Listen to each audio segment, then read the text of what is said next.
పాత్రికేయ మిత్రులందరికీ కూడా నమస్కారాలు తెలియజేసుకుంటూ ఈరోజు చంద్రబాబు నాయుడు గారి మీద ఈ ప్రభుత్వ పాలన మీద జగన్మోహన్ రెడ్డి చేస్తున్నటువంటి అడ్డకోలు విమర్శలు చూస్తూ ఉంటే విధ్వంసకారుడే వచ్చి విధ్వంసం నిర్వచనం గురించి మాట్లాడుతూ ఉంటే ఈ దశాబ్దపు విడ్డూరంగా ఈరోజు ప్రజలందరూ కూడా భావిస్తున్నటువంటి పరిస్థితి.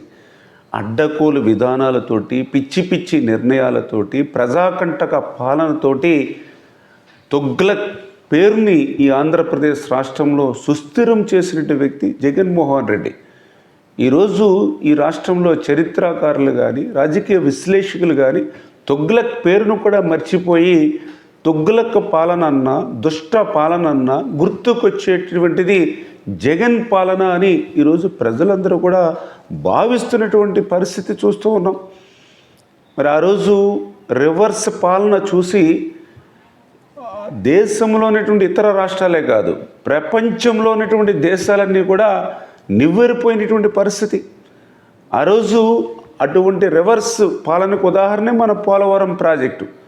ఆ రోజు రివర్స్ టెండరింగ్ అని చెప్పి 600 కోట్ల రూపాయలు పోలవరంకు ఆదా చేస్తున్నారని చెప్పి తర్వాత ఆ పోలవరాన్ని ముంచేసి డయాఫ్రమ్ వాళ్ళని ధ్వంసం చేసి ఈవేళ మళ్ళీ పోలవరం మీద 1,000 కోట్ల రూపాయలు ఈవేళ భారం పెట్టినటువంటి వ్యక్తి జగన్మోహన్ రెడ్డి.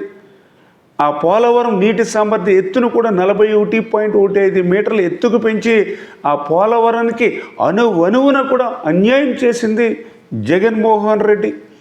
మరి ఏదైతే ఇటువంటి జగన్మోహన్ రెడ్డి ఒక్క పోలవరంలోనే కాదు, మరి ఇటువంటి ఏదైతే రాష్ట్రంలో ప్రతి రంగంలోనూ కూడా మరి ప్రగతి అనేది పాతాళం వైపు పరిగెట్టినటువంటి పరిస్థితి జగన్మోహన్ రెడ్డి పాలనలో మనందరం కూడా చూసినటువంటి పరిస్థితి.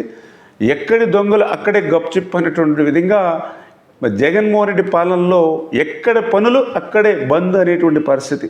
ఎందుకంటే ఆ రోజు మనం చూసాం ఎక్కడ కూడా రోడ్లు కానీ డ్రైన్స్ కానీ త్రాగునీరు కానీ ఇట్లా ఏ విధమైనటువంటి మౌలికమైనటువంటి వసతులు లేక ప్రజలు ఎంత కష్టాలు పడ్డారో అంత అష్టకష్టాలు పడ్డారో మనందరం కూడా చూసినటువంటి పరిస్థితి. నిన్న జగన్మోహన్ రెడ్డి మాట్లాడుతూ బటన్ నొక్కడం బ్రహ్మాండం అంటూ ఉన్నాడు. మరి నువ్వు నొక్కినటువంటి ఆ బటన్ డబ్బులు ఎవరికి నొక్కుతున్నావు? అప్పులు తెచ్చావు, అడ్డదారులు తొక్కావు. నిజంగా బటన్ నొక్కడమే బ్రహ్మాండం అయితే మరి నీకు ప్రజలు ఎందుకు బ్రహ్మరథం పట్టలేదు? అదేవిధంగా నువ్వు నిన్న ఏదైతే చంద్రబాబు నాయుడు గారి మీద విమర్శలు చేస్తూ ఉంటే ఈవేళ తెలుగు జాతి క్షమించరు నిన్న ఎప్పుడు కూడా. ఎందుకంటే ఈవేళ 4 దశాబ్దాల రాజకీయ పరిపక్వత ఉన్నటువంటి పరిపాలన దక్షతుడు ఈవేళ చంద్రబాబు నాయుడు గారు. అటువంటి చంద్రబాబు నాయుడు గారి మీద పవన్ కళ్యాణ్ గారి మీద నరేంద్ర మోడీ గారు, ఎందుకంటే వీరు ముగ్గురు మేలు కలయికను తెలుగు జాతి ఆంధ్రులందరూ కూడా ఆమోదించారు. అంచేత వీరిని విమర్శించడం అని అంటే ఆంధ్రులను విమర్శించడం అనే విషయాన్ని ఈ జగన్మోహన్ రెడ్డి గుర్తుపెట్టుకోవాలని చెప్పి మీ ద్వారా హెచ్చరిస్తూ ఉన్నా.